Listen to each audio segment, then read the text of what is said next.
Welcome to an awareness presentation of the challenge to transition from traditional quality management to business management excellence. The ISO 9000 series of standards was released in 1987 to create common quality standards for all of the countries of the European Union. The authors understood that it needed to be succinct but flexible. It had to be adaptable to existing quality systems without having to reinvent them. When quality professionals around the world saw it was a basic roadmap that could be implemented in any environment, it was quickly accepted by the quality community. To convince non-EU companies to implement the standard, senior management was told that it was nothing more than write down what you do what you write down, and make sure that you're doing it. They said write down what you do what you write down, and make sure that you're doing it.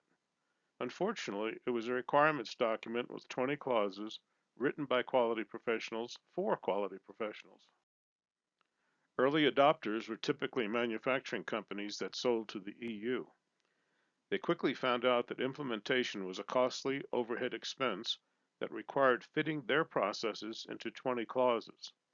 After successful implementation came the cost of hiring a credentialed registrar to certify them to the standard.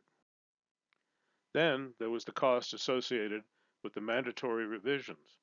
The 2000 and 2015 revisions were major rewrites, again causing transitioning an existing system into a new structure. Soon, industries like petrochemical adopted the standard as a prerequisite for all of their suppliers. Current day, there were approximately 440,000 certified companies in 195 countries. While most ISO 9001 implementers are focused on meeting the requirements of the standard, some of us believe that implementation should create controlled processes with measurable outcomes that add value to the products or services. Not until the 2015 revision has there been a focus on enhancing business performance. In 1999, however, my group was retained by Dell Computer to pilot their ISO 9001-2000 transition. We jointly created the Business Management Interactive System under the model of ISO 9001 as a profit center. The results will be demonstrated later in this video. This presentation is designed to challenge those who are implementing or transitioning to ISO 9001-2015 to become champions of increasing profits and reducing risks in their organizations. This new business model will enhance the opportunities and lower the risk suggested by the 2015 revision into evolving overhead quality management systems into business management systems that have a positive return on investment and shield their organizations from liability. While the standard has always been about reducing defects by minimizing process variability, its implementers typically are more focused on processes that will pass an audit to the standards. That often requires complex procedures and requirements documents be created that incorporate the wording and intent of each clause. By nature, creation of compliant procedures, implementation, and training, and then auditing to the standard are absorbed as overhead expenses. There's typically a battle for resources between the quality professionals and senior management as each new quality tool has to be funded and implemented. My colleagues would find a much more effective path to quality management if they demonstrated a return on investment for each proposal for continual improvement. Unfortunately, most quality professionals are so invested in the tools of their trade that they talk in quality speak. In fact, management and quality typically do not understand each other's language or lexicon. Communication is often the problem to the answer. The objective of quality professionals leading an ISO 9001-2015 compliant quality management system is typically the effective implementation of each of the requirements to the plan, do, check, act cycle. They strive to employ the latest quality tools and best-in-class models of conformance and continual improvement. As depicted by the implementation guidance document for the standard, It's written in isobabble, not in the form that could be assimilated effectively by everyone in the organization. The quality implementation team becomes interpreters and continually justifies their activities to management through statistical process charts. Unfortunately, management finds little solace in charts and Pareto analyses. They are beholden to the owners and the board of directors to maximize profitability and minimize cost. If organizations are to grow in profit and customer satisfaction, it has to be reflected in sales numbers and cash flow. If quality professionals are to become the new business excellence champions who will directly enhance the organization's key business indicators, they should create presentations with statistics such as this one. It was generated by the VP of a division of Dell Computer the year after our group implemented quality as a profit center during the 2000 transition of ISO 9001. These are the only statistics that matter. I submit to the passionate and dedicated quality professionals that they need to redefine quality management as business management. That is, all of their tools must focus on return on investment, not data points on a chart. They need to identify and own the performance metrics that senior management uses to grow the business, increase profit, and react to changing marketplaces. Rather than focusing on traditional definition of effective process management, the new paradigm must include everyone being accountable to themselves and to each other for their work output. The second imperative is to recognize a traditional approach to risk management and risk-based thinking are archaic and ineffective.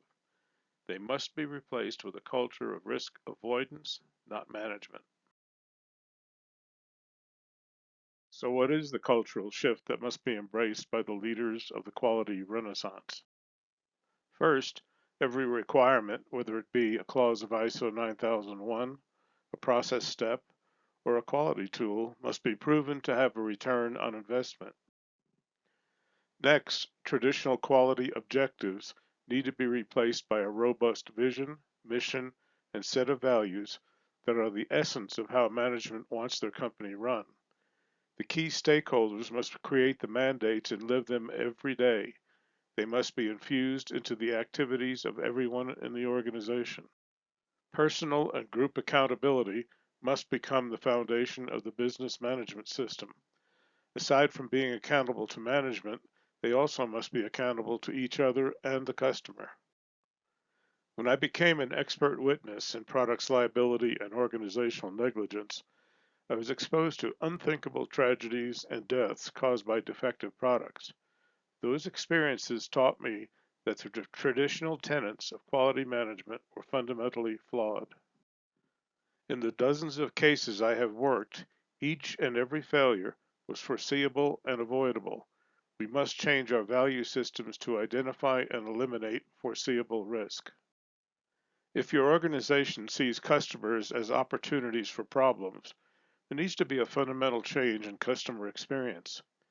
Customer satisfaction should be measured by how many referrals you get from happy clients.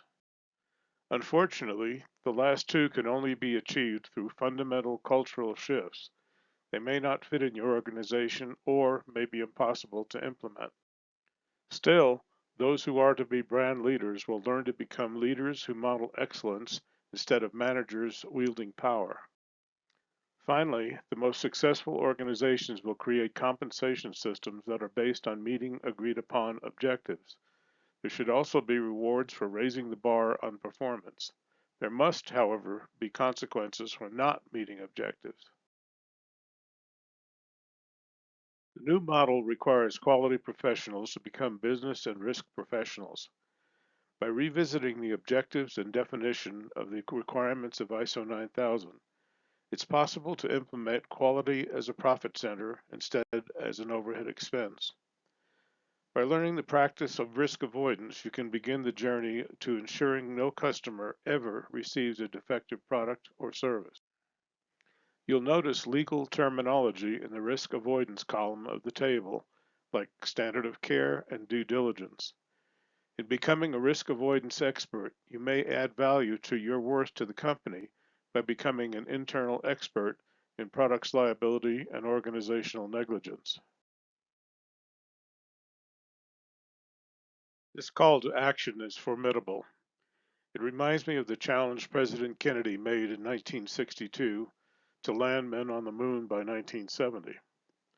Having been part of the mission control team in Houston during those days, we just made up our minds to win the space race and did it. During the Apollo 13 disaster, we fixed a broken spacecraft 200,000 miles from home with parts on board and with duct tape. What's your excuse for not being a pioneer in the transition from quality management to business management excellence? Thinking outside the box is so 20th century. Call today and learn how to think outside the globe.